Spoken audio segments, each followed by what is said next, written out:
नमस्कार दोस्तों, हर्षित द्विवेदी एजुकेशन में आपका स्वागत है। मेरा नाम है विनीत सागर। डेली वनलाइनर्स और एग्जाम्स 19 जुलाई 2022। आज के इंपॉर्टेंट वनलाइनर्स कौन कौन सा है चेक करते हैं। सबसे पहला न्यूज़, 17 जुलाई world day for international justice. हर साल 17 जुलाई को ऑब्जर्व करता है world day for international justice. देखिए, इंटरनेशनल लेवल में जो क्रिमिनल एक्ट होते हैं दोस्तों, उसमें जो विक्टिम्स हैं उन्हें जस्टिस दिलाने के लिए जितने ऑर्गेनाइजेशंस काम करते हैं उनको कॉमेमोरेट करने के लिए हर साल जुलाई 17 को world day for international justice observe करता है। ठीक है, and it also commemorates the establishment of modern court systems in the world. दुनिया भर में जो आजकल जो मॉडर्न कोर्ट सिस्टम्स है दोस्तों, इसकी जो एस्टैब्लिशमेंट को कॉमेमोरेट करने के लिए भी ये world day for international justice observe करता है। ठीक है, and the day focuses on the advocacy of fundamental human rights and promotion of international criminal justice। तो ये दो चीज़ों के ऊपर, दो प्रिंसिपल्स के ऊपर ये फोकस करते हैं। एक तो फंडामेंटल ह्यूमन राइट्स जो है और इंटरनेशनल क्रिमिनल जस्टिस को प्रमोट करना है।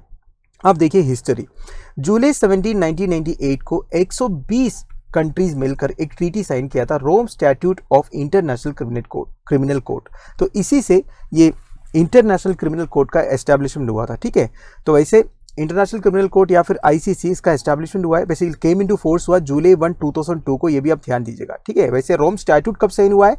4 साल पहले, जुलाई 17, 1998 को। ठीक है, नाउ इस साल का थीम क्या है दोस्तों?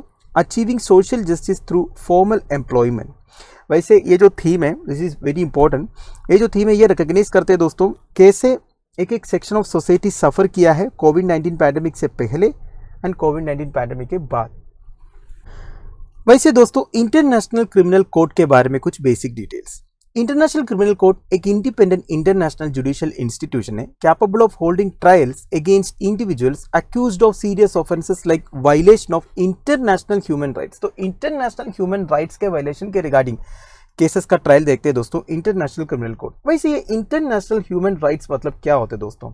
देखिए, ये ऐसा लॉस है जो हर एक कंट्री को फॉलो करना है। ठीक है, समझ गए आप? देखिए, नॉर्मल जो फंडामेंटल राइट्स है एक एक कंट्री के अंदर हमें मिलता है कि नहीं। अब इंटरनेशनल ह्यूमन राइट्स मतलब हर कंट्री को ये फॉलो करना है, एक एक कंट्री को दूसरे कंट्री के जो सिटीजन है उनके साथ कैसे डील करना है। ठीक है, ये होता है इंटरनेशनल ह्यूमन राइट्स। ये बेसिकली आप जो रेफ्यूजी क्राइसिस है, माइग्रेशन है, सबसे रिलेट कर सकते हो। ठीक है, नाउ वैसे ये जो इंटरनेशनल क्रिमिनल कोर्ट है ये किसी भी नेशनल कोर्ट को रिप्लेस नहीं करते हैं, और it is available when a country can't carry out investigations or prosecute perpetrators। जब एक particular country trial carry out नहीं कर पाता है, इन्वेस्टिगेशंस कैरी आउट नहीं कर पाता है, तब इंटरनेशनल क्रिमिनल कोर्ट जो है हेल्प करते हैं। और ध्यान दीजिएगा, ये कोई यूएन ऑर्गेनाइजेशन नहीं है। Very important point, UN organisation नहीं है इंटरनेशनल क्रिमिनल कोर्ट, पर यूनाइटेड नेशंस के साथ इनका एक कोऑपरेशन एग्रीमेंट है दोस्तों। वैसे जो रोम स्टैट्यूट है जिसकी वजह से ये इंटरनेशनल क्रिमिनल कोर्ट सेटअप हुआ था, इसमें इंडिया एक सिग्नेटरी नहीं है। ध्यान दीजिएगा, इंडिया इसलिए सिग्नेटरी नहीं है दोस्तों, ये सारे रीजंस दिया हुआ है क्योंकि इंडिया अपनी स्टेट सॉवरेनिटी मेंटेन करना चाहता है। नेशनल इंटरेस्ट की वजह से एविडेंसेस कलेक्ट करने में दिक्कत है, problem to find impartial prosecutors को, बेसिकली इम्पार्शियल प्रोसिक्यूटर्स को फाइंड करना मुश्किल पड़ रहा था। क्राइम डेफिनेशन, अलग अलग क्राइम डेफिनेशन एक एक कंट्री में, तो ये सारे रीजंस की वजह से इंडिया इंटरनेशनल क्रिमिनल कोर्ट में सिग्नेटरी नहीं है, बेसिकली रोम स्टैट्यूट में सिग्नेटरी नहीं। अगला है made in India surgical robotic system. Rajiv Gandhi cancer institute and research centre New Delhi first ever made in India surgical robotic system install किया है, और ये रोबोटिक सिस्टम का नाम है SSA मंत्रा। देखिए, सर्जिकल रोबोटिक सिस्टम मतलब आप समझ रहे हो ना दोस्तों, बेसिकली सर्जरी के लिए, सर्जिकल प्रोसीजर्स के लिए रोबोट्स का इस्तेमाल किया जाएगा। ठीक है, नाउ इसे बोलते हैं बेसिकली रोबोटिक्स। रोबोटिक्स मतलब क्या होता है? It is the intersection of science, engineering and technology that produces machines called robots to substitute for human actions. देखिए, ह्यूमन एक्शंस को सब्स्टिट्यूट कर सकता है या फिर रेप्लिकेट कर सकता है, जैसे ह्यूमंस करेंगे वैसे ही करेंगे। तो ऐसा मशीन्स को बनाना साइंस एंड इंजीनियरिंग का इस्तेमाल से, इसे आप रोबोटिक बोल सकते हो। ठीक है, और जो मशीन्स आप बनाते हो उसे क्या बोलते हैं? रोबोट्स बोलते हैं। ठीक है, वैसे रोबोटिक और robot assisted surgery advanced computer technology को स्किल सर्जन्स के एक्सपीरियंस के साथ इंटीग्रेट करते हैं। ऐसा नहीं बस रोबोट को छोड़ दिया वो अपने आप कर देगा, स्किल सर्जन्स का एक्सपीरियंस भी चाहिए साथ साथ में। तो सर्जन्स को बेसिकली इस टेक्नोलॉजी के इस्तेमाल से 10x magnified high definition 3D image of body autonomy मिल जाएगा। ठीक है, नेकेड आई से जो देख नहीं पाता है उसे 10x मैग्निफाइड इमेज मिल जाता है डॉक्टर्स को ये रोबोट असिस्टेड सर्जरी से। ऐसे और एक इंपॉर्टेंट इन्फॉर्मेशन ये है दोस्तों, रिसेंटली एक रिपोर्ट आया था, इंडिया मोस्ट प्रिफर्ड डेस्टिनेशन है for getting high quality treatment. दुनिया भर में सबसे हाई क्वालिटी ट्रीटमेंट मिलता है इंडिया में, क्योंकि इंडिया में वेरियस मल्टी स्पेशलिटी हॉस्पिटल्स हैं एंड पेशेंट केयर सेंटर्स भी है। और इंडिया का सबसे अच्छा खासियत ये है दोस्तों, India is affordable, pocket friendly है। अगर आप यूएस, यूके एंड कनाडा में जाओगे उधर भी आपको हाई क्वालिटी ट्रीटमेंट मिल जाएगा, पर ये पॉकेट फ्रेंडली नहीं है। ठीक है, इंडिया में अफोर्डेबल है, at the same time quality भी कॉम्प्रोमाइज नहीं करता। अगला है next NSC CEO, securities and exchange board of India, that is SEBI, Ashish Kumar Chauhan का अपॉइंटमेंट अप्रूव किया है as managing director and chief executive officer of national stock exchange for a period of 5 years। ठीक है, Ashish Kumar Chauhan presently Bombay stock exchange का chief executive officer है। वैसे Bombay stock exchange India का oldest stock exchange है, ये भी आप ध्यान दीजिएगा।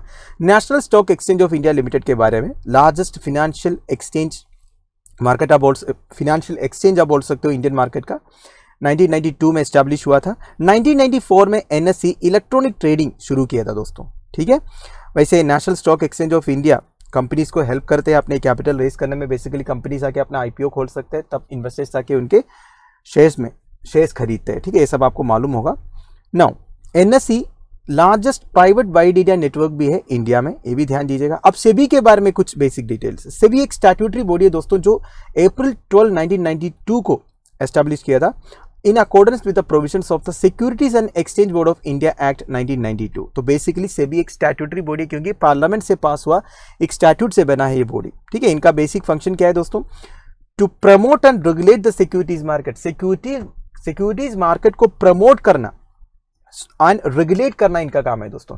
वैसे सेबी का इतना ज्यादा पावर्स नहीं था, पहले एक नॉन स्टैट्यूटरी बॉडी था। ठीक है, 1992 में जो हर्षद मेहता स्कैम हुआ था ना, उसके बाद सेबी का पावर्स ज्यादा दिया गया, उसे एक स्टैट्यूटरी बॉडी बना दिया था। ठीक है, now initially SEBI was a non statutory body without any statutory power, ये मैंने आपको बता दिया। वैसे autonomous and given statutory powers by SEBI act 1992। इनका हेडक्वार्टर्स कहाँ पे, मुंबई में है। रीजनल ऑफिसेस है दोस्तों अहमदाबाद, कोलकाता, चेन्नई एंड दिल्ली। अगला है PV Sindhu wins Singapore open. India का पीवी सिंधु जुलाई 17 को सिंगापुर ओपन टाइटल जीती है दोस्तों by defeating China's Wang Zhi in the final. 27 year old है सिंधु, इनका थर्ड टाइटल है दोस्तों इस साल का। इन्होंने इससे पहले 2 सुपर 300 ट्रॉफीज जीती थी, Syed Modi international and Swiss open.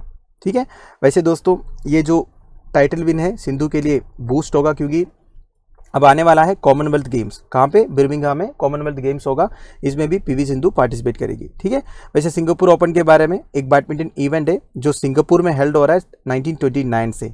वैसे बैडमिंटन का एक गवर्निंग बॉडी आप बोल सकते हो इंटरनेशनल लेवल में, बैडमिंटन वर्ल्ड फेडरेशन। इन्होंने सिंगापुर ओपन को as one of the 7 BWF world tour super 500 events करके कैटेगराइज किया हुआ है। देखिए, बैडमिंटन वर्ल्ड फेडरेशन अलग अलग टूर्नामेंट्स को अलग अलग कैटेगराइजेशन दिया हुआ है, जैसे कि BWF 300 events, BWF 500, BWF 750 etcetera etcetera. तो ये जो सिंगापुर ओपन है ये BWF world tour super 500 event है, एंड 2023 से इस टूर्नामेंट को अपग्रेड करेंगे एज ए सुपर 750 इवेंट। ठीक है, इतना इंपॉर्टेंट नहीं है, बस आप मैं आपको इन्फॉर्मेशन के लिए बता दी। वैसे आपसे एक सवाल है दोस्तों, इससे पहले कौन सा Indian player Singapore open title जीता है? Final news, AI powered digital Lok Adalat, national legal services authority chairman Uday Umesh Lalit साहब लॉन्च किया है देश का पहला artificial intelligence powered digital Lok Adalat during the 18th all India legal services authority meet held in Jaipur on जुलाई 17। देखिए, क्या है लोक अदालत? एक ऑल्टरनेट डिस्प्यूट रेड्रेसल मैकेनिज्म आप बोल सकते हो। बेसिकली जो चीजें कोर्ट में नहीं सोल्व हो पाता है वो लोक अदालत में सोल्व करते हैं। बेसिकली दोनों पार्टीज को बुलाते हैं, दोनों को समझाते हैं और अमिकेबली दोनों के बीच में कॉम्प्रोमाइज कराते हैं। ये नॉर्मली लोक अदालत में होता है। One of the oldest adjudicating system prevalent in ancient India आप बोल सकते हो लोक अदालत। तो अब क्या हुआ दोस्तों, AI powered artificial intelligence powered digital Lok Adalat launch किया है national legal services authority chairman Uday Umesh Lalit. तो बेसिकली टेक्नोलॉजी का इस्तेमाल हो रहा है दोस्तों, ऑनलाइन सब चीजें हो जाएगा, अच्छी बात है। वैसे ये लोक अदालत कंडक्ट कौन कराता है ये भी इंपॉर्टेंट है। नेशनल लीगल सर्विसेज अथॉरिटी जो है वही कंडक्ट कराता है लोक अदालत जो है। ठीक है, साथ साथ में और भी कुछ इंफॉर्मेशन है दोस्तों। नीति आयोग का एक रिपोर्ट आया था कि उनका कहना यह है इंडिया में जितने पेंडिंग केसेस है ना, उसे अगर कंप्लीटली डिस्पोज करना है तो 324 साल लग जाएंगे। वैसे पहला लोक अदालत कैंप ऑर्गेनाइज हुआ था गुजरात में 1982 में as a voluntary and conciliatory agency without any statutory backing. देखिए उस वक्त लोक अदालत का कोई स्टैट्यूटरी बैकिंग नहीं था, मतलब उनके डिसीजंस का इतना वैल्यू नहीं था। पर देखिए over A period of time लोक अदालत की पॉपुलैरिटी बहुत बढ़ गया। तो क्या किया गवर्नमेंट ने 1987 में लीगल सर्विसेज अथॉरिटी एक्ट 1987 के अंडर इन्हें स्टैट्यूटरी स्टेटस दिया है, ये भी आपको ध्यान रखना है, ठीक है। तो दोस्तों दैट्स दैट। आई होप आपको वीडियो इन्फॉर्मेटिव लगा होगा। लेक्चर की पीडीएफ एज यूजुअल आपको टेलीग्राम चैनल में मिल जाएगा, जिसका लिंक नीचे डिस्क्रिप्शन बॉक्स में प्रोवाइडेड है। Thank you for watching, bye bye, have a nice day.